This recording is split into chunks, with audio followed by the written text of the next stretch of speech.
우리 에레미야 33장을 잘 알지만 보겠습니다. 에레미야 33장 1절부터 3절까지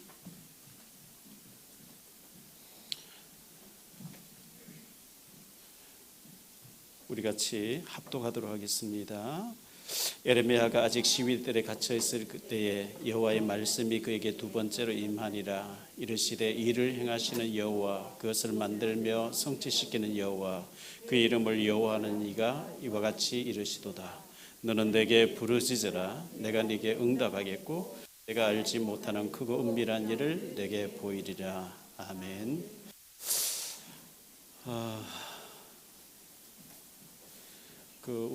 우리나라의 그 대표적인 노래가 아리랑이라는 노래죠. 제가 중국에 가니까 중국 한족들이 노래방에 가서 아리랑 불러달라 이렇게 할 정도로 외국에서 아리랑 노래를 하는데, 아리랑 아리랑 아라리요, 아리랑 고개를 넘어간다. 그 다음에 나온 게 나를 버리고 가시는 님은 심리도 못 가서 발병 나버려라. 버림을 많이 받은 상처가 있는 것 같아요. 배신을 많이 당한 상처가. 우리나라 워낙 약소국인데 강대국이 둘러싸여 있다 보니까 워낙 공격을 많이 당하다 보니까 그게 민족의 노래고 한의 노래고, 그게 정말 이게 뿌리가 내려져 있지 않나 이런 생각을 하고요. 그 71년도에 두엣 가수가 나와서 대히트했던 사랑해라는 노래가 있죠.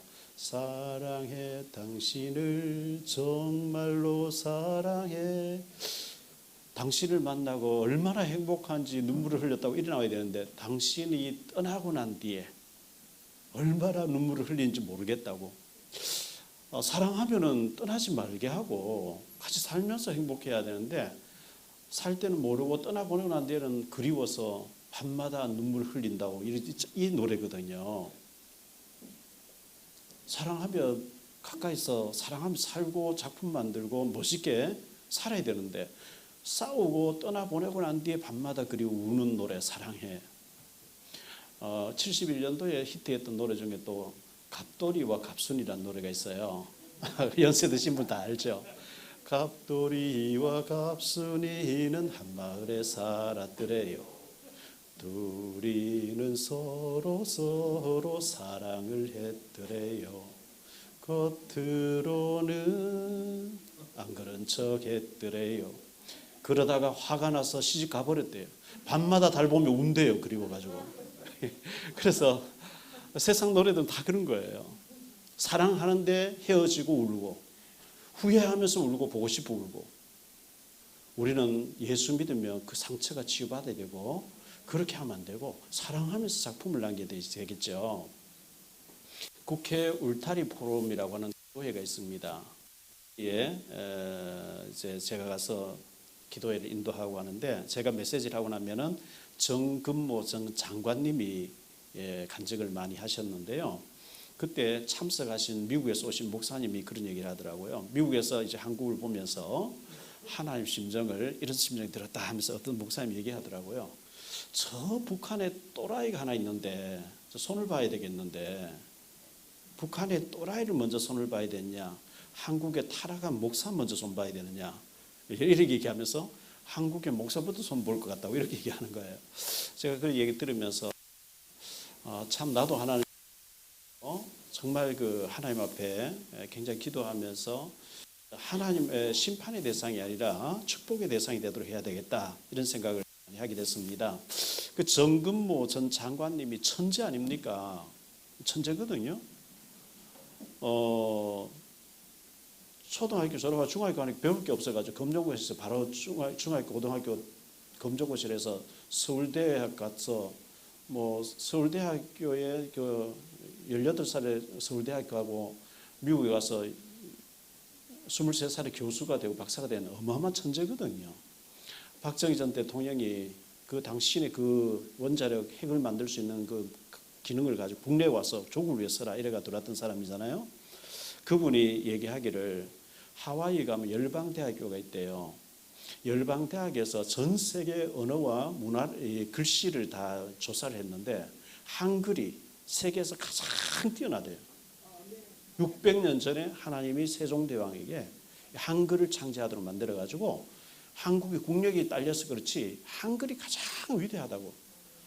그 얘기를 정근보 전 장관님이 하면서 하는 얘기가 앞으로 우리나라는 교회만 바로 서면 초인류 국가 된다는 거예요.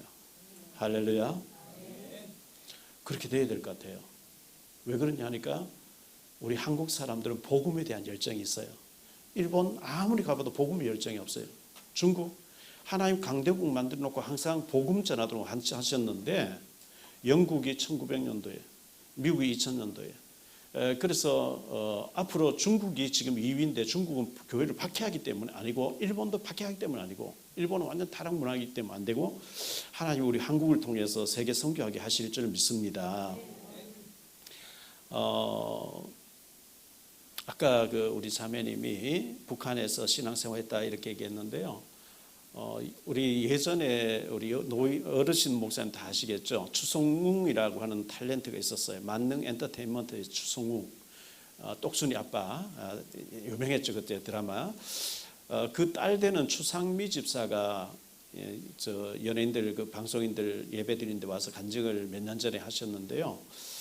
자기는 온누리교회 다니면서 너무 이제 우울증이 와서 한강에 뛰내리려고 몇 번 이래 했다가 주님 만났다고 하면서 폴란드로 간 아이들이란 영화를 자기가 만들면서 우리나라에서 6.25 후에 고아들을 전부 유럽으로 미국으로 고아를 입양 보냈는데 북한에서는 동구 유럽 공산권 유럽 국가에 6년 동안 보냈다가 다 북한 돌아오게 만들었다는 거예요.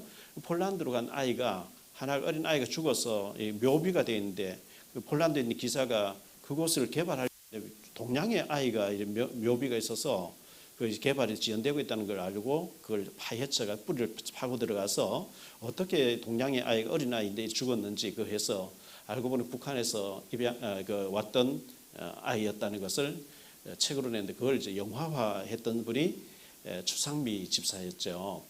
북한 영화를 만들려고 하다 보니까 탈북자를 많이 만나게 됐는데 탈북자 중에 과학자가 있다는 거죠. 과학자가 있는데 이 사람 정부에서 너는 무기를 만들어라니까 무기를 만들었는데 감옥에서 예수 믿는 사람들 정치범수에 갇혀 있는 사람들을 이것들은 예수 믿기 때문에 다 죽여야 되니까 테스트를 해라. 그런데 이 과학자가 모태신앙인이라는 거예요. 드러나지 않게. 그래서 내가 하나님의 자녀로서 하나님의 자녀를 죽이는데 테스트할 수 없고 실험할 수 없다 이래서 탈북했다는 거예요. 그 얘기를 하면서 북한에 제가 어떤 연락해서 그분을 한번 우리 교회 한번 모셨으면 좋겠어요. 한번 추적해 봐야 되겠다 싶은데요. 그래서 내가 모태 신앙인으로 자라서 표내지 않게 북한에서 예수 믿는 사람으로 과학자가 됐는데 무기를 만들어라니까 만들었는데 예수 믿는 사람들은 이거 다 짐승 갖고 죽여야 되니까 테스트하라. 죽이는데 테스트하니까 자기는 그럴 수 없다 하면서 탈북했다는 이런 얘기를 들었습니다. 그 실제로 이제 북한에 그런 숨은 예수 믿는 사람이 있다는 얘기잖아요. 그리고 제가 돈문에 있을 때 북한에서 배지 달고 여권 가지고 나온 사람 만났는데 한의사였어요. 한의사인데 이분이 얘기가 자기는 내가 한국에서 온 목사라 하니까 나는 예수 믿는다는 거예요. 아니 북한에서 예수님 죽이는데 어떻게 당신 믿냐? 어떻게 해서 믿게 됐냐 하니까 친구가 보따리 장수로서 중국에 왔다 갔다 하면서 성경책 가져왔다는 거예요. 그래서 서너 명이 둘러앉아 기도도 하고 예배도 한다는 거예요. 그래서 가짜인가 싶어서 성경 얘기를 제가 여러 가지 물어보니까 너무 잘하는 거예요. 성경 내용 너무 많거든요. 아, 진짜 북한에 이런 믿음의 사람이 있구나. 있습니다. 하나님이 너무 상순한 배임을 당해도 하는 거거든요. 그래서 추상미 집사님 얘기로는 한국 교회가 너무 타락되어 있고 부패해 있는데 북한 생명건 진짜 백이 예수 믿는 사람들을 숨겨놨기 때문에 통일되게 해서 저 사람들 통해서 앞으로 세계복음 하지 않겠냐. 그 얘기를 하면서 많이 우는 거예요. 추상미 집사 그렇게 많이 울어요. 한국 교회에 너무 배가 불러서 타락되어 있는 것과 북한의 그 너무 순수한 생명건 제자들을 얘기하면서 많이 우는 걸 봤거든요. 하나님은 반드시 남은 자를 통해서 역사하실 줄 믿습니다. 그러기 위해서는 우리 탈북 사명자들이 주님만 바라보면서 정말 성령 충만하게 쓰임 받아야 되겠는데, 제가 한 예를 들게요. 제하고 총신대학원을 같이 나온 총신대학원생들 84회 동창방이 카톡이 두 개가 있어요. 하나는 이제 광고나 공익적인 얘기 한번 하고, 하나는 사적으로 얘기를 여러 가지 올리는 그 카톡방이 있는데, 거기에 우리 나성준 목사님 전에 철원에 계시잖아요. 철원군 정년리라고 하는 비무장지대에 민통선 안에 이제 바로 그 철조망인데, 거기에 정년리 교회가 있어요. 거기에 정연수 목사님 계시는데, 이분이 전두환 대통령 당시에 공수부대로서 낙하를 대통령 보고 국군의 날 보고 있는 데서 낙하산 타고 내려온 낙하산이 제대로 안 펴져 가지고 다친 거예요. 그래서 우리가 된다 했는데, 그때 이제 종교 생활로 교회 한 번씩 왔다 갔다 하다가 죽는다고 하니까 매달린 거예요. 한 살려달라고. 그런데 당신은 평생 휠체어 타야 된다, 또 치료받다가 이래 됐대요. 하나님, 제가 좀 장애를 가서 좋으니까 걸을 수 있도록 해주면 내가 평생 주의를 하겠습니다. 그런데 지금도 보면 약간 삐딱하게 걸어요. 약간 이렇게 옆으로 해가지고 하나님 고쳐주신 거예요. 이래가지고 신학에서 동기가 돼가지고 하나님 어디 가서 목회할까요? 할 때 그 정년리에 그 바로 북한 옆에 있는 철조망, 거기에 민통선 통제구역에 있는 정년리 교회가 강도사님이 있었는데요. 그 아주 전방이다 보니까 그 교회에 나오는 집사님의 딸을 의정부에 있는 무슨 학원에 이래 강도사님이 태워주고 태워오면서 애가 임신된 거예요.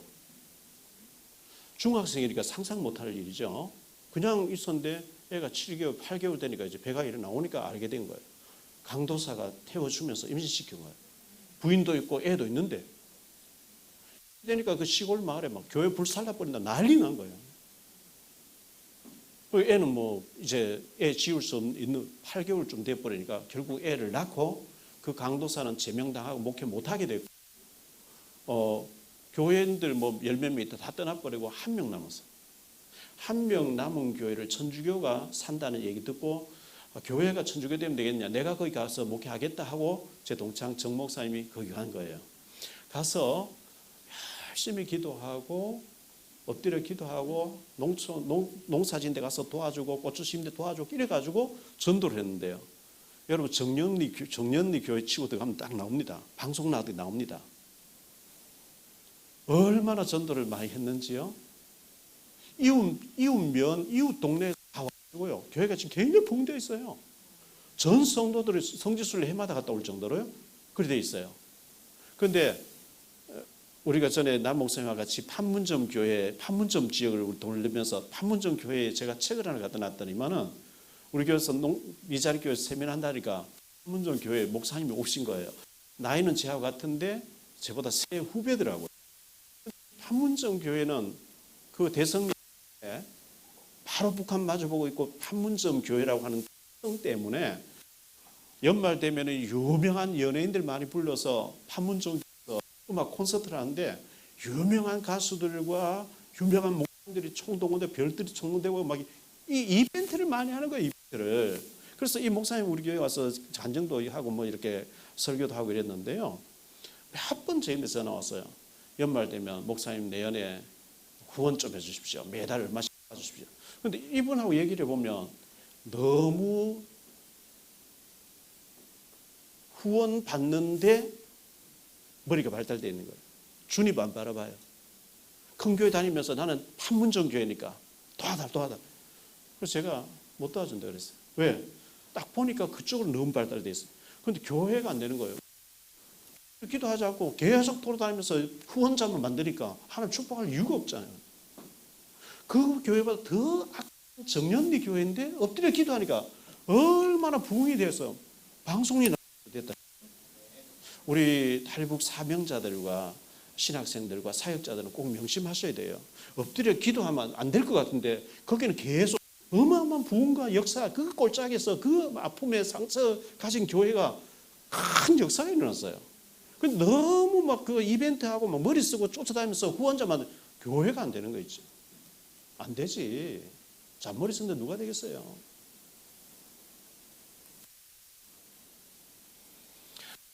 6월 달에요. 김해에서 냉면 먹었는데 사람이 죽었어요. 냉면 먹고 왜 죽었냐 해서 해보니까 냉면에 계란 반 개 떠 있잖아요. 그게 상해가지고 살모넬라 균에 이제 완전히 그 식중독 균에 해서 그거 먹고 죽었다는 거예요. 저는 지난주에 냉면 먹었는데 계란 안 먹었어요. 그래가지고. 작년에 김밥 먹고 죽은 사람 있죠. 똑같이 김밥에 들어간 계란이 오염돼 있었어 그래요. 계란이 날씨가 30 몇 되면 금방 상하는가 봐요. 그래서 김밥 먹다 죽을 줄 누가 알겠어요? 냉면 먹다 죽을 줄 누가 알겠어요? 지난주에 갑자기 비가 와서 3명이 신림동에 일가족 죽을 줄 누가 알겠어요? 우리가 하루하루 사는 것이 하나님의 은혜인 줄 믿습니다.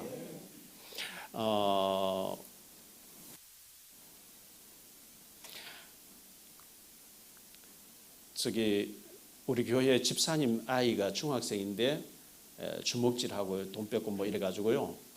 파서 이제 경찰서 왔다 갔다 하게 된 거예요. 근데 우리 집사님의 애와 친구 애가 같이 그래가지고 친구 엄마인데 전화해서 당신 애하고 우리 애 같이 사고를 쳤으니까 당신 좀 만나러 이제 카페에 만나려 했는데 전도사님 데리고 와서 그 아이의 엄마를 전도한 거예요.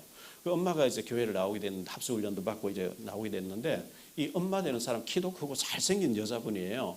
인천공항 면세점에 근무하고 있는 거예요. 그래서 제가 외국 나갈 때마다 이게 터지기 전에 코로나 터지기 전에 외국 나갈 때마다 그 들려서 기도해주고 하고 반갑게 하고 이랬는데 인천공항 면세점에 근무하다 보니까 9월동 집에까지 왔다 갔다 한 좀 그러니까 공항 옆에 원룸을 얻어놓고 이제 있었는 거예요. 집에도 왔다 갔다 했는데 어제 왔다 갔는데 아침에 전화 안 받으니까 아들이 고등학교 다니는 아이가 전화하니까 전화 안 받기를 가니까 밤새 평상시 지병도 없었는데 심장마비로 죽은 거예요. 나이 40살에. 작년에 제가 이제 빈소에 가서 예배 드리는데 기가 막히더라고요. 아이 잘생겼고 공항에 근무하는 분인데 멀쩡한 사람이 그건 자다 죽을 줄 누가 알겠어요. 우리 저희 교회 집사님 아이가 고등학교 1학년짜리 지금 2학년이죠. 1학년짜리 아이가 다니는데 친구 애가 여자애가 집 나와서 가출해서 갈 데 없다는. 그래서 우리 변준목 데리고와서 우리 교회 선교관에 있었는 여자애인데 그 얘가 학교 간다 해놓고 안 가고 학교 간다 하나. 우리는 분명히 아침에 밥 먹여 깨워서 학교 보냈는데 선생님이 학교 안 왔다고 해요. 자꾸 거짓말한 거죠. 뭐 어쨌든 그런 과정을 거쳤는데 그 엄마를 작년에 만나보니까 애를 6명 낳아놓고 39살인데 암으로 말기가 돼 있어요. 우리 김재하 목사님 같은 경우에 췌장암 벌써 몇 년 전입니까? 췌장암 걸리면 금방 죽잖아요. 근데 지금까지 저렇게 살아서 안수받고 주의 일한다는 기적이에요, 사실은요. 하나님 진짜 붙잡아 주고 계시단 말이죠.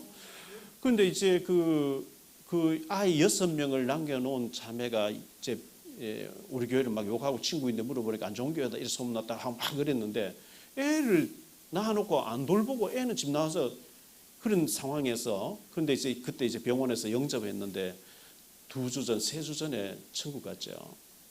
제가 장례를 치르면 39살이에요. 그 죽음 앞에 화장장에 가서 제가 예배를 하면서 이 사람이 39인데 하나 데려가셨구나. 애가 1살짜리도 있어요. 친정 엄마가 애를 안고 있어요. 상주들 전부 이제 애들이에요, 애들. 하나님이 우리 병들게 데려가면 가야 되는 거지. 우리가 안 간다 할 수 있겠어요? 하나님이 우리에게 주의 일하라고 건강 주셨고 기회를 주신 줄 믿습니다. 우리가 주의 일을 정신 차리고 잘 해야 되겠고요. 어제 제가 주일 설교하면서 시편 119편을 설교했어요. 어제 아래. 시편 119편은 성경 중 제일 긴 장이죠. 성경 읽어나가다 시편 119편 걸리면 언제 다 읽지? 너무 길어가지고요. 그랬는데 정신을 딱 차리고 뭔가 시편 119편 기록한 저자는 뭐가 있었기 때문에 길게 썼지 않겠나 싶어서 읽어보고 또 읽어보니까 계속해서 반복해서 나오는 것이 내가 주의 말씀을 작은 소리로 읊조리나이다. 읊조리나이다 계속 나와요.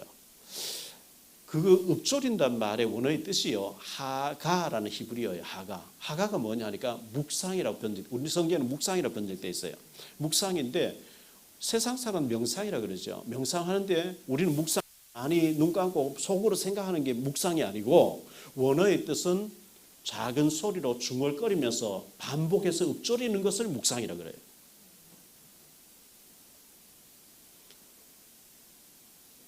타이거 우즈가 그 퍼트 할 때 계속 한대요. 자기 신 이름 부르겠죠. 우리는 북한 복음화를 놓고 또 전도를 놓고 성교를 놓고 계속해서 언약의 말씀을 읊조려야 된다 믿습니다. 이사야 7장 19절에 보면 너희 입술의 열매를 짓는, 열매 맺게 하는 나 여호와를, 우리가 말하는 것을 열매로 맺게 하신대 하나님께서요. 그래서 민수기 14장 28절에 보면 너희 음성이 내게 들린데 내가 했기 때문에 믿음으로 자꾸만 고백을 하는 거 굉장히 중요하거든요. 저는 이제 그 출애굽기 4장 20절에 보니까 하나님이 모세가 여호와의 지팡이, 하나님 지팡이를 짚어, 평상시 모세가 양을 치면서 노인네가 돼서 자기 몸을 의지하는 지팡이였는데 아멘 하고 주에 일하러 가니까 하나님의 지팡이를 손에 들었더라 이렇게 했어요. 모세의 지팡이가 하나님의 지팡이로 바뀌어져 있고, 그 지팡이 하나 가지고 홍해도 가르고 반석도 뭐 샘물도 내고 온갖 것 다 기적을 다 해버리잖아요. 민수기 17장에 보면 아론의 지팡이에게 하루 저녁에 살구 꽃이 피고 살구 열매 맺고 하도록 하나님 만드셨는데, 저는 막대기보다 못한 존재가 아니냐 이렇게 생각하는 가운데 성경 읽다 보니까요, 딱 한 곳 이사야 7장 4절에 보면 연기 나는 부직 말이 나와요. 부직 아세요? 시골에서 군불 뗄 때 보면 나무가지 하나 가지고 불을 희적하다 보면 불이 붙어가지고 자꾸 타들어오잖아요. 연기 나는 부직갱이. 제 자신은 정말 연기 나는 부직, 그냥 막대기도 아니고 지팡이 축에도 못 들어가고 연기 나는 부직갱이가 아니겠냐. 그럴수록 주님 의지할 수밖에 없는데요.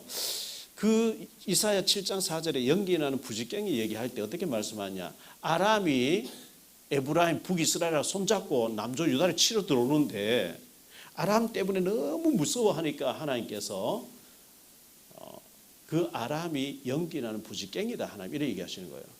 북한이 핵무기 만들어서 너무 우리를 위협하고 너무너무 두려운 존재인데 하나님 보실 때는 연기나는 부직갱이에 불과한 줄 믿습니다. 며칠 전에 민노총에서 광화문에서 집회하면서 미군 철수시키고 한미 훈련 못하게 하고 북한식으로 통일하자 뭐 이렇게 나왔죠. 엄연하게 우리나라 안에 사실 빨갱이들이 많이 있죠.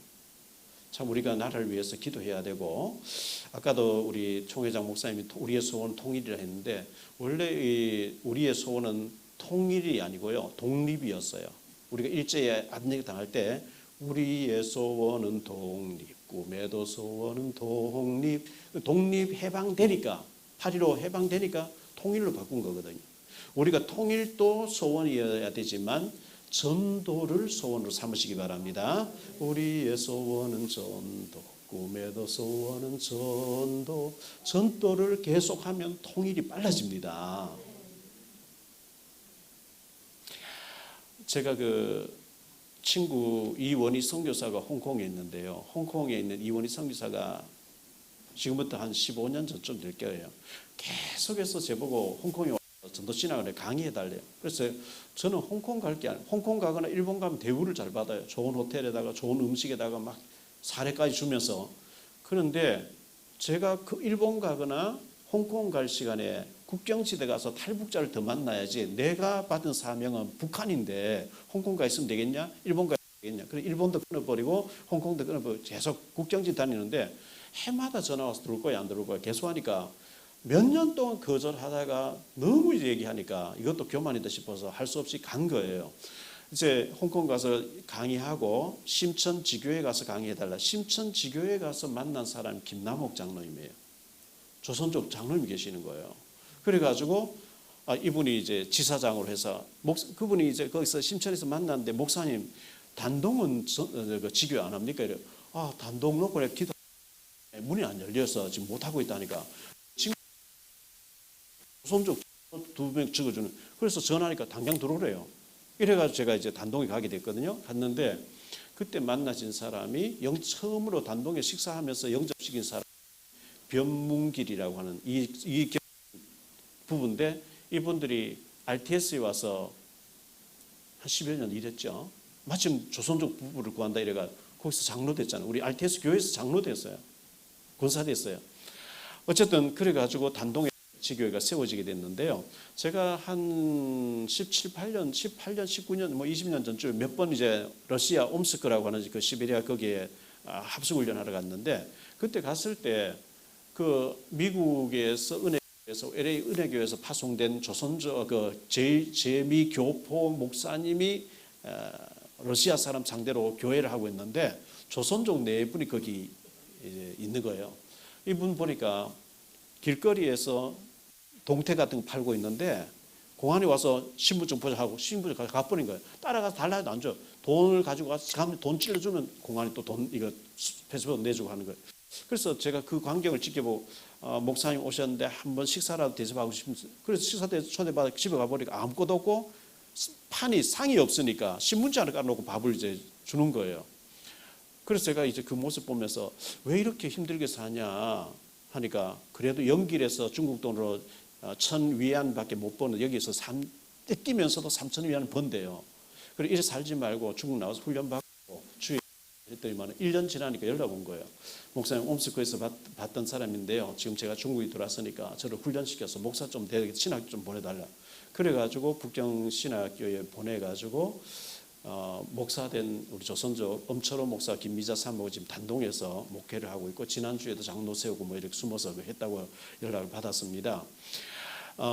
제가 그 옴스크에 합숙훈련 하러 가서 만나졌는데 그분들이 목사가 돼서 지금 단동 사역을 잘하고 있고 일꾼들 많이 세워지고요. 홍콩에 가서 김남을 만나서 했는데 그게 우연이 아니고 한 번 가서 이렇게 만나고 복음 포럼하고 했는데 그 이후에 계속 만남이 이루어지면서 많은 북한 선교에 후원을 하신 분이 김남옥 장로님이었거든요. 제가 15년 전에 우리 교회 장로님이 송도 유원지, 인천 송도 유원지에 살고 있었어요. 신방을 갔어요. 신방을 가서 보니까 예배 마쳐 나오는데 옆에 저쪽에 보니까 빌딩들이 쫙쫙, 저 어디냐 하니까 송도 신도시래요. 제가 인천 부평에 살면서 왜 송도 신도시를 한 번도 가보지 않고 기도도 안 했을까? 그날 그 건물을 쭉쭉 올라가는 거 보면서 송도를 한 바퀴 돌고 와서 송도를 놓고 기도하면서 우리 전도 캠프팀 보내가지고 송도 일주일에 한 번씩 내가 전도해봐라 했더니만은 매주 보고 오는 거예요. 이번 주에 한 명 영접했습니다. 또 한 명 했습니다. 뭐 계속 보고 한 6개월 지나니까 한 15명 정도 전도해놨다 와서 예배하면 되다 갔거든요. 그래서 뭐 자리 공원에 앉아가지고 예배 드리고 기도하고 했는데 그 캠프팀을 다닌 사람들이 저보고 목사님 요 건물 한번 보세요. 건물인데 100평쯤 되는 상가 밖에서 다 보이도록 해놓고 잠겨져 있어요. 그래서 들여다보면서 이걸 우리 지교에 놓고 기도하고 있습니다. 목사님 기도해 주세요. 제가 속으로 꿈도 한번 지다. 여기 어마어마 비싼데 돈도 하나도 없는데 무슨 이거 지교에 하냐. 근데 기도해달라 하니까 제가 안 한다 할 수 없고 말이죠. 아니 이거 우리 지교 되게 다 기도를 했어요. 왔는데 그날 저녁에 지금 조연숙 준목님이죠. 이분이 통장을 들고 온 거예요. 이분은 효성동에서 어떤 장로교회를 자기 집을 다 팔아서 교회를 지었는데 교회 다 짓고 나니까 사모님이 너 나가라. 우리 목사님 너만 의지해서 안 되겠다. 나가라.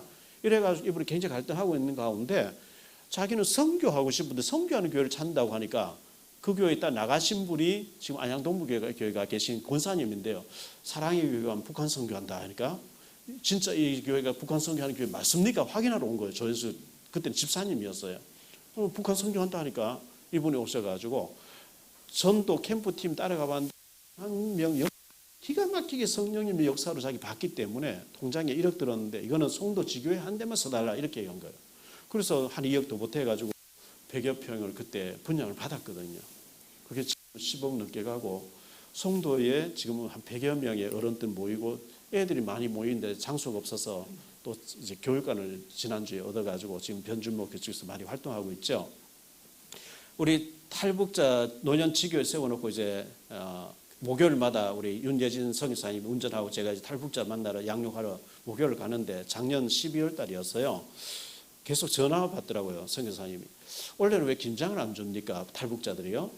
그 해마다 김장을 주다가 작년 어렵다 안 한다고 하는데 몇 전화를 받는 걸 보고 제 고민에 빠진 거예요. 교회는 어려운데 김장해야 되냐 말하냐. 우리는 김장을 풍성하게 생각하고 있는 저분들은 김장을 기다리고 있구나. 이래가지고 2주 동안 교회 광고했어요. 여러분 탈북자 김장 한 가정에 3kg라도 보낼 수 있도록 좀 2주 동안만 헌금 받겠다. 이래 1,000만 원 넘게 나온 거예요. 이래가지고 200몇십 개를 준비해 놓고 박남춘 시장인데 연락하니까 바빠서 안 온다. 구청장님 연락해 안 오는데 유정복 전 시장님 오겠다 하는 거예요. 이래가지고 오셔가지고 같이 행사를 했죠. 그냥 유정복 전 시장님이 오셔가지고 그냥 한번 김장 전달해서 축사해주고 가는 줄 알았는데 선거 그 부인을 우리 교회 보낸 거예요. 얘기 들어보면 부인이 교회 다니다 성당 다닌대요. 그래서 오셨길래 물어보니까 목사님도 너무 상처를 받아서 성당 다닌다는 거예요. 그래서 성당 다니는 게 문제가 아니고 당신 구원받아야 된다. 당신이 시장 부인으로서 은혜 받으면 어마어마한 역사가 일어날 텐데 그걸 사탄이 알고 목사님을 통해 상처받게 해서 성당 가게 헤매도록 이게 하나님 사탄의 뜻이 아니에요. 맞대요. 예수님을 그리스도로 알아듣고 영접을 하겠다는 거죠. 이래가지고 유정복 시장님 당선 예배 드리는데도 오라 해서 제가 갔죠. 시임할 때도 갔죠. 얼마 전에 또 만나서 이렇게 했는데 우연히 한번 어떤 일로 만난 것 같은데 하나님 그 후에 계속 하나님이 일을 해가고 계시는 거예요. 작년 제가 달에 하나님 앞에 엎드려서 기도한 내년에 표를 어떻게 할까요 하고 엎드려 기도하는데 하나님께서 제게 너 목사 되고 싶어 되냐? 아니요. 너를 목사 되게 하시면 누구냐? 하나님이죠. 너 인천 와서 목회? 아니요. 너 인천 오게 한 누구야? 하나님이죠. 너 북한 하려고 했냐? 아니요. 북한 통일 언제 되는지 아니요. 모르죠. 하나님 시간표 하나님이 아시죠. 하나님이 때가 되면 하신다는 거예요. 북한 복음화, 북한 남북한 통일되는 것도 하나님의 시간표에 하나님의 방법을 하실 줄 믿습니다. 그런데 우리는 기도는 해야 돼요. 기도는 해야 되고 준비를 해야 되는 거죠. 그래서 언약 가진 자가 우연히 한번 갔다 오는데도 우연이 아니고 거기는 뒤에 계속 열매와 계속 하나님의 역사가 있는 줄 믿습니다. 지난번에도 제가 얘기했죠. 미국에 9명의 자녀를 두고 아버지가 사업하다가 빚을 많이 지고 갑자기 죽어버렸어요. 엄마가 9명을 근데 6번째 아이가 4살 때 그 밑에 그 다음에 상을 나서 9명이 됐는데 아이들 만약에 엄마가 그 아이들을 다 학교를 못 보내서 제일 이제 6번째들이 17살 되도록 하고 글도 모르고 놀고 있는 거예요. 근데 삼촌이 보스턴에서 구두방을 하는데 그 두 삼촌 한 군데 가니까 삼촌 안 받아주고 한 군데 가니까 받아주면서 청소하고 일을 시키는데 단 나를 따라서 주일날 교회 가야 된다. 뭐 갈 데 없으니까 교회 가겠다 하고 했는데 교회를 따라갔죠. 갔는데 예배 끝나고 난 뒤에 목사님이 중보하고 성경 공부 가르치겠다 하는데 요한복음 찾는데 요한복음 못 찾은 거예요. 글을 모르니까. 그래서 상세히 제가 하니까 옆에 애들이 막 키득키득 웃으면서 저 머저리 나타났다. 상처가 돼서 인상이 확 굳어지면서 다시 내 교회 안 오겠다고 하고 갔는데 그 광경을 지켜본 교사님이 있었어요. 교사가 제가 상처받구나. 친구들 웃고 하니까 놀리니까 상처받았구나. 그래서 선생님이 기도하는 가운데 그 아이를 찾아가서 만나고 계속해서 찾아가서 위로하고 만나고 이래가지고 마음문을 열게 해서 1년 가까이 공부를 가르쳐줘서 글도 잘 읽고 이제는 책을 찾을 수 있도록 만들어줬어요. 그런데 계속 그렇게 도와주는데 하나님께서 그 선생님의 마음에 저 아이를 인격적으로 주님 만나게 해줘라 이렇게 해서 어느 날 진지하게 앉아서 너 진짜 주님 만난다. 너 오늘 죽음 청구할 수 있겠냐. 너 주님을 인격적으로 영접해야 된다. 이래가지고 영접했는데 영접하고 나니까 이 아이가 완전 달라져 버린 게 있죠. 새 한 마리도 다시 보이고 풀 한 폭이 다시 보인다는 거예요. 주님 만난 거예요. 그렇게 변화된 사람이 드와이트 무디를 전도한 무디 를 가르치면서 주님을 인격적으로 만나게 해준 사람이 에드워드 킴볼이라는 교사였어요. 유 목사님은 70명, 70나라, 70제자, 70종족 우리가 한 사람 70군데 하기 어려워요. 여러분 70나라 뛰어다닐 수 있겠어요? 그런데 벌어져 있는 아이 원래 남은 자라는 뜻이 렘넌트라는 단어가 남은 자도 되지만 벌어진 자거든요. 쓰레기라는 뜻이거든요. 버려져 있는 아이 같은데 찾아가서 밥 사주면서 위로해주면서 글을 가르치면 이건 할 수 있단 말이죠. 이건 할 수 있잖아요. 그런데 그 아이가 은혜를 받아서 미국과 영국을 100만 명을 전도해버린 무디 선생이 되어버린 우리나라가 미국 선교사 들어왔는데 전부 무디 영향을 받은 거예요. 우리도 다 무디 영향을 받은 거예요. 그 무디를 뒤집어 놓은 사람 누구냐? 킴볼이라는 선생님이었어요. 주일학교 교사였어요. 우리가 그 역할을 해야 될 줄 믿습니다. 마태복음 5장 36절에 너희로서는 터럭 하나도 희게 얹게 못한다 그랬어요. 못해요. 그러나 마태복음 19장 26절에 사람으로는 할 수 없으되 하나님으로서는 다 할 수 있느니라 그랬거든요. 나는 할 수 없지만 하나님 하실 수 있는 줄 믿습니다. 계속 기도하면서 하나님 앞에 쓰임받는 축복이 있게 되기를 바랍니다. 인생을 역전시킨, 하나님은 인생을 역전시키는 역전의 명수인 줄 믿습니다. 오늘 세 사람의 역전된 사람을 얘기하려고 하는데요. 여러분 수서신 대로 첫째, 노예 출신 오네시모입니다. 빌레몬스에 나오는 사람이죠. 이 노예라고 하는 것은요, 성경에는 같은 인간이 노예로 살면 되겠냐? 뒤집어라, 막 데모해서 엎어버려라, 그게 아니고 종들아 하나님 앞에서 하는 것 같이 사람들을 섬겨라, 이렇게 나오거든요. 노예 신분이었어요. 출애굽기 21장 6절에 보면 상전의 노예를 팔고 살 수 있는데 계속 한 상전 밑에서 노예로 있기를 원하거든. 대문간에 가서 길을 뚫어보라 그러거든. 제가 케냐하고 탄자니아 가보니까요, 그 산골 마을, 김동일 선교사 차 타고 6시간 7시간 나가니까 저 시골 쪽으로 가 추장 같은 사람이 있는 거예요. 소똥으로 집을 지어놓고 막 한 사람이 여러 사람을 거느리고 애들 막 바글바글한데, 거기 보면 추장들이 보면 길을 이렇게 쭉 들어지게 해놨어요. 멀리서 봐도 저 사람 추장이구나. 귀가 뻥 뚫려 있으니까요. 그런데 옛날에 노예들 이렇게 길을 뚫어 버리니까 멀리서 쟤는 노예야. 노예들은 마음대로 다니면 안 돼요. 신분 딱 봐서 집어넣고 한단 말이죠. 노예 출신이었어요. 출애굽기 21장 20절로 21절에 보면 노예는 주인의 재산이라 그랬어요. 재산이니까 소가 몇 마리, 양이 몇 마리, 염소 몇 마리, 노예가 몇 명. 노예는 뭐 죽여도 할 말이 없고요. 팔아버리면 되고 아무 인권이 없어요. 그런데 이 오네시모가 노예 출신이라는 거예요. 더러운 팔자를 타고난 거죠. 세상적으로 말하면. 이 사람에게 희망 전혀 없었어요. 소망 없었어요. 결혼한 사람과 자녀 낳으면 자녀가 또 노예 되는 거예요. 이거 운명, 불신자들 운명 팔자 아닙니까? 빌레몬스 1장 18절에 보면 그가 물건을 훔쳐가지고 도망갔다. 근데 성경 뒤에 보면 골로새 지역인데요. 골로새에서 로마까지 굉장히 먼 길이에요. 그걸 비행기 있던 시절도 아니고 기차가 있던 자가용 있는 시절도 아닌데, 골로새 지역에서 빌레몬이 로마까지 도망갔다는 건 뛰어난 머리를 가지고 있었어요. 뛰어난 머리. 노예지만 뛰어난 머리를 가지고 있었어요. 이래가지고 물건 훔쳐 도망갔는데 로마에 가서 붙잡혀버린 거예요. 붙잡혀가지고 감옥에 갇히게 됐는데, 하필 바울 사도가 갇혀 있는 감옥에 들어가. 하나님 인도겠죠. 바울이 에베소에서 빌레몬을 전도해가지고 빌레몬이 중직자가 되어 있는데, 빌레몬 집에서 도망 나온 노예를 만났단 말이죠. 그 복음을 쭉 얘기하니까 신복이 됐다 그랬거든요. 이래가지고 빌레몬에서 보내면서 이 오네시모가 전에는 네게 무익해, 지금 유익한 사람 됐다. 내게 신복이다. 노예로 받지 말고 형제같이 받아달라. 이래가지고 이 빌레몬이라는 사람은 중직자 장로님이라면 오네시모 노예였는데 노예가 신학에서 목사님 되어버리는, 인생 완전히 역전이 되어버린 거죠.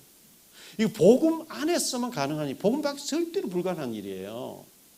이 오네시모가 믿음이 있으니까요. 빌레몬이 믿음이 있으니까 노예를 목회자로 만들어서 섬기는 이런 일이 벌어진 거예요. 심창석 교수님이라고 총신대학원 교수님이 저희 교회 와서 설교를 몇 년 전에 했는데요. 이 골로새 지역 다 가봤대요. 오네시모가 살았던 곳 다 가봤대요. 그 골로새에서 로마까지 굉장히 거리가 먼데, 이 바울을 만나면서 오네시모가 목회자가 되어가지고 성경 사본들을 다 모으는 작업을 오네시모가 했다는 거예요. 왜 우리가 이게 성경 정경 원래 원본 없잖아요. 전 복사된 거거든요. 그걸 이제 성경 정경하는데, 이 오네시모가 한 일이 너무너무 크다는 거예요.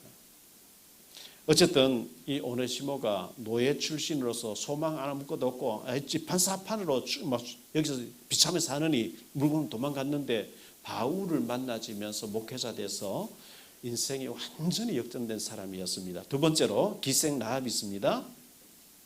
기생 라합은 출신 성분 자체 그 뿌리가 가나안 출신이죠. 가나안의 뿌리가 어디냐 하면 창세기 9장 25절이 함의 아들이 가나안이거든요. 함이 아버지 노아를 막 이렇게 비난하고 이렇게 해서 하나님 저주하잖아요. 가나안은 저주를 받아 종들의 종이 된 노예의 노예가 된다 그랬거든요. 그래서 가나안은 완전히 바알 종교에 찌들어져 가지고 여호수아에게 다 죽이라 그랬어요. 가나안 땅에 들어갔다 어린아이까지 다 죽이라 그랬어요. 제인데 양육받은 판사님이 저를 물었어요. 여호수아 읽어보니까 하나님 사랑의 하나님이라는데 왜 어린아이까지 여자까지 다 죽이라 하느냐. 잔인한 하나님, 두려운 하나님 겁이 나서 못 믿겠다니. 그 바알 종교를 모르면 그래 돼요. 바알 종교에 어릴 때부터 물들어 살면 완전히 그 뿌리까지 스며들어 안 되기 때문에 싹 다 청소하고 하나님 메시아 왕국을 건설하라 했는데 가나안이었고요.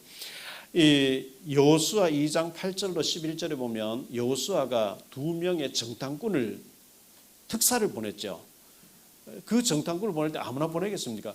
윤석열 대통령이 평양에 특사 보낼 때 아무나 보내겠습니까? 신복을 보내겠죠. 여호수아가 아주 신뢰하고 똑똑한 사람 두 사람을 밤중에 집어넣어서 정탐꾼을 들어왔는데 이 기생 라합이 얼른 숨겨버리고 얼른 숨겨놓고 없다. 방금 나갔다 따라가봐라. 왕들이 잡으러 와서 그렇게 따돌리고 그 밤늦게 들어왔다 했기 때문에 밤늦은 시간부터 새벽 한 3시까지나 날 밝기 전에 몇 시간, 서너 시간 얘기했을 거예요. 밤새워서 얘기 못하죠. 잡히니까. 그걸 나가면은 지금 다 잡히니까 뒤에 창문을 통해 줄을 타고 산속으로 들어가라. 3일 동안 산속 숨어 있어라. 완전히 이렇게 숨겨주면서 내가 너희를 살려내서 너희도 우리에게 증표를 내라 그러죠. 그 빨간 줄을 매놔라. 그리고 네가 우리가 이 점령할 때 너네 집에는 손 안 댈 테니까 사랑하는 사람 가족들 다 불러들라라. 기생 라합은 알고 있습니다. 이 땅이 이제 완전히 정탐꾼 저들이 이제 쳐들어온다는 것과 무너진다 다 알고 친구, 친척, 가족, 뭐 조카들 막 다 집에 들어오라 하지 않겠어요? 여기 들어오면 산다. 그래도 여리고성을 뺑뺑 돌았는데 다 무너지는데 라합의 집만 언덕 위에 덩그렇게 무너지지 않고 있는 거예요. 그래서 여호수아서 6장에 22절로 27절에 보면 그 라합의 집에 있던 사람 다 살았다 이렇게 말씀하고 있거든요.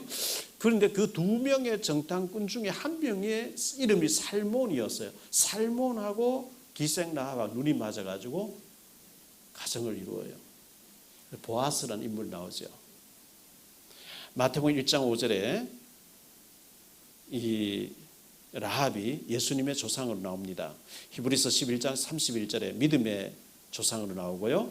야고보서 2장 25절에는 행함으로 본을 보인 라합이라고 소개하고 있습니다. 세 번째로 생각할 말씀은 모압 여자 룻이죠.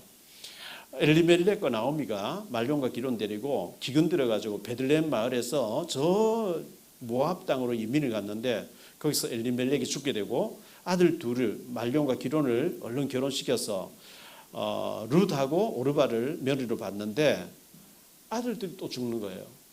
과부만 3명 남았어요.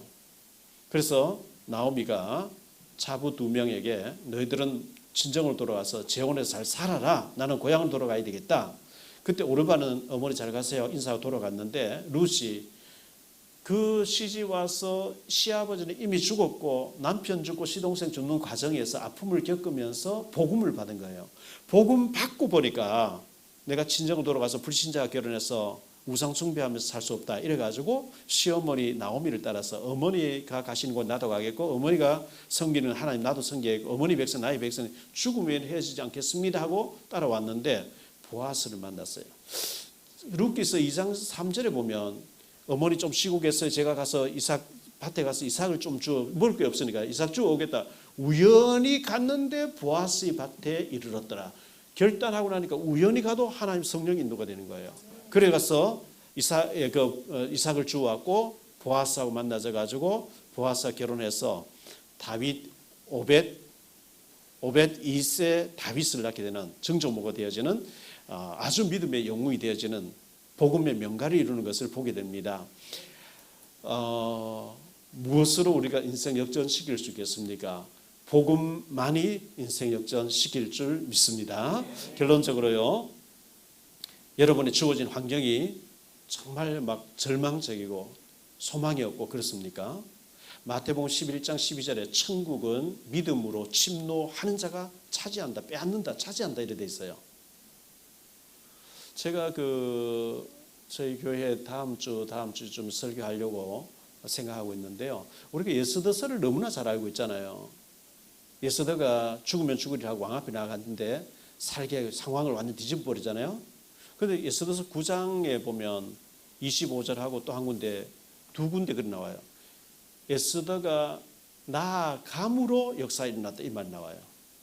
믿음으로 나아갔더니 하나님 뒤집었다 이런 얘기. 믿어지면 나아가야 돼요.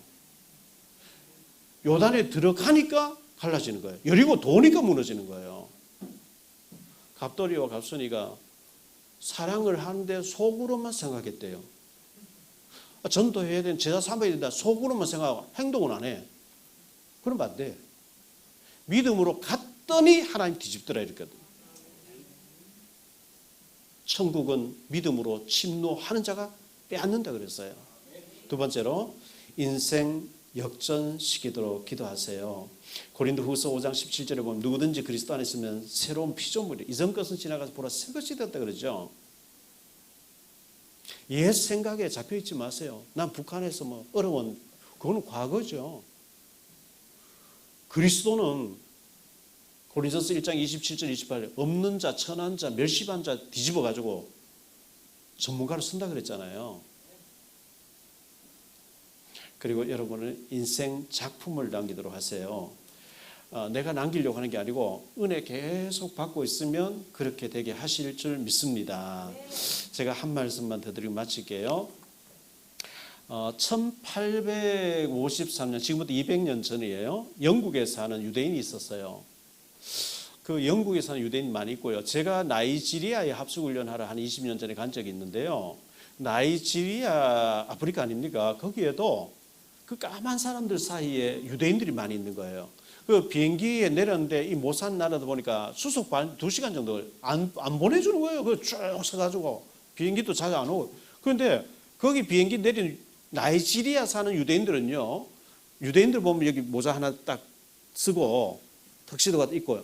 벽에다가 막 조글조글 계속 조글조글 통곡의 벽에 사듯이 계속 입술로 이거 읊조리는 거예요. 계속 조글조글. 영국에 사는 유대인인데요. 11명의 자녀를 낳았어요. 200년 전에. 10번째 아들이 세무얼이라는 아들이었어요. 세무얼.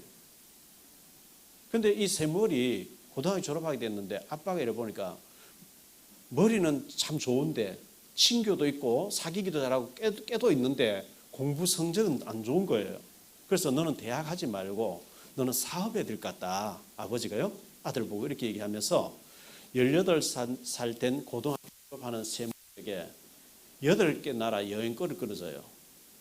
그 8개 나라가 어디냐 하니까 인도, 스리랑카, 태국, 싱가포르, 대만, 필리핀, 중국, 일본. 근데 배를 타고 8날 도는데 편도만 끊어주는 거예요. 돌아온 표가 없어요.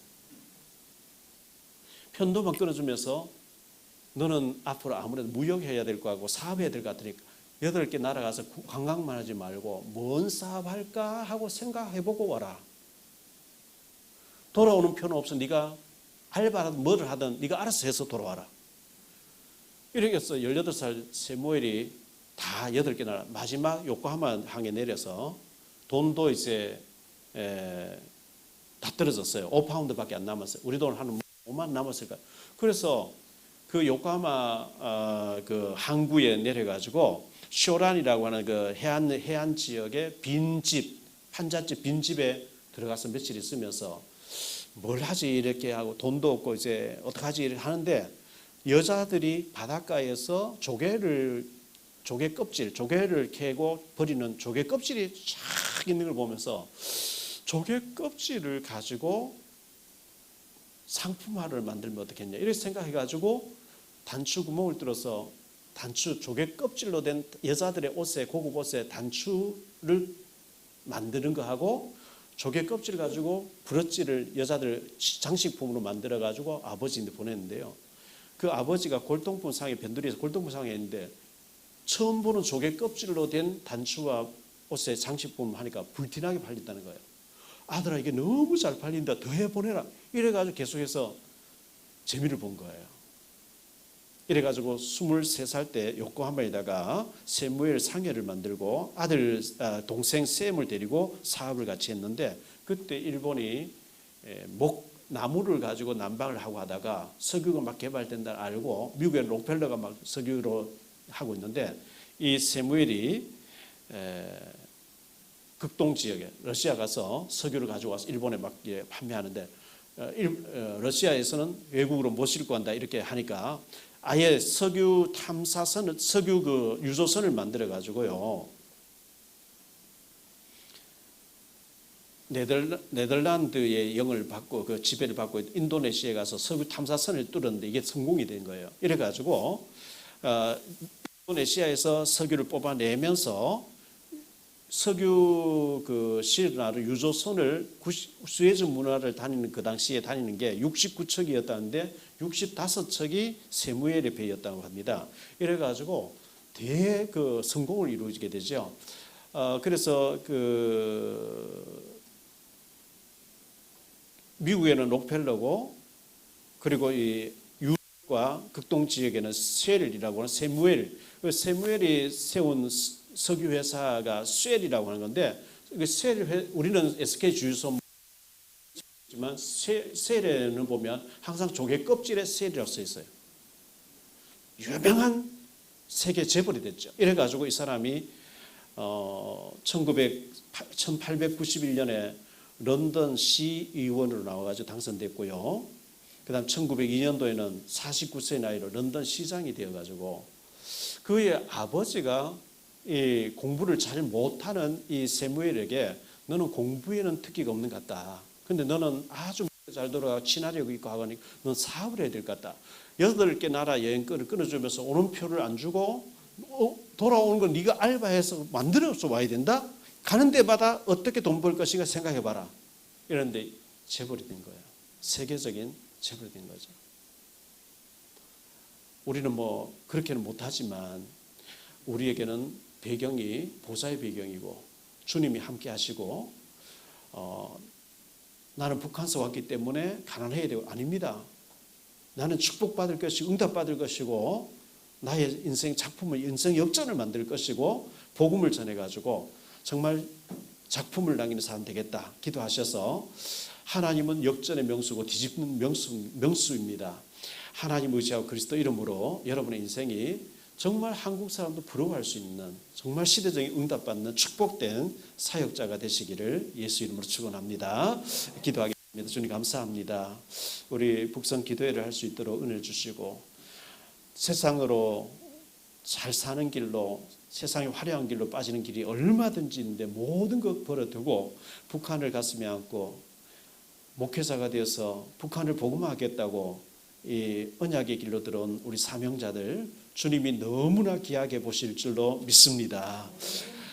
이 오네시모가 노예였는데 최고의 목회자가 돼서 골로새 지역을 완전히 복음하는 데 쓰임받은 것처럼, 기생 라합이었지만 예수님의 족보의 계보의 조상이 된 것처럼, 루시 가부가 됐고 완전히 망한 것 같은데 보아스를 만나서 예수님의 조상이 된 것처럼, 우리 인생이 언약 때문에 최고의 멋진 작품을 남기는 그런 인생 역전의 주인공이 될 수 있도록 우리 목사님들과 선교사님들과 사명자들 다 될 수 있도록 은혜 베풀어 주옵소서. 시간 주님께 영광 돌릴 수 있도록 축복해 주시기를 원하옵고 주 예수 그리스도 이름으로 축복하며 기도하옵나이다. 아멘.